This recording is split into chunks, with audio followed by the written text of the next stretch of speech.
Hi friends, சூப்பராக ஒரு chicken தண்ணி குழம்பு எப்படி பண்ணுறதுன்னு பார்க்கலாமா? கையளவுக்கு இஞ்சி பூண்டு, 4 பெரிய வெங்காயம், 3 பெரிய தக்காளி, அரை மூடி தேங்காய் கீறி வச்சுருக்கேன். இப்போ ஒரு பாத்திரத்தில் 4 ஸ்பூன் எண்ணெய் ஆட் பண்ணிவிட்டு 1 ஸ்பூன் சீரகம், 1 ஸ்பூன் சோம்பு, கட் பண்ணி வச்சுருந்த வெங்காயத்தை ஆட் பண்ணிக்கலாம். ஒரு அரை வெங்காயம் அப்படியே வச்சுருங்க, கடைசியாக ஆட் பண்ணிக்கலாம். இப்போ வெங்காயம் வணங்கினதுக்கப்புறம் இஞ்சி பூண்டு, 3 தக்காளி ஆட் பண்ணிக்கலாம். வீட்டிலே அரைச்ச கறி மசாலா தூள் 4 ஸ்பூன், நல்லா வணங்கினதுக்கப்புறம் ஆற விட்டு அரைச்சி எடுத்துக்கலாம். இந்த மாதிரி ஃபைன் பேஸ்ட்டாக அரைச்சிக்கோங்க.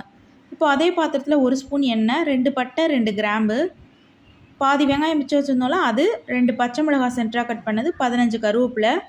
இப்போ கறியை ஆட் பண்ணிவிட்டு அரைச்சி வச்சிருந்த பேஸ்ட்டையும் ஆட் பண்ணிவிட்டு மிக்சிலேயே கொஞ்சம் மசாலா இருக்கும் இல்லையா, அதில் எவ்வளோ தண்ணி வேணுமோ அந்தளவுக்கு ஆட் பண்ணி குழம்புக்கு தேவையான அளவுக்கு உப்பு, அரை முடி அரைச்சி வச்சுருந்தோம் இல்லைங்களா தேங்காய், அதில் தேங்காய் பாலை மட்டும் ஆட் பண்ணி ஒரு கொதி வந்ததுக்கப்புறம் மிளகுத்தூள் போட்டு ஆஃப் பண்ணுங்கள்.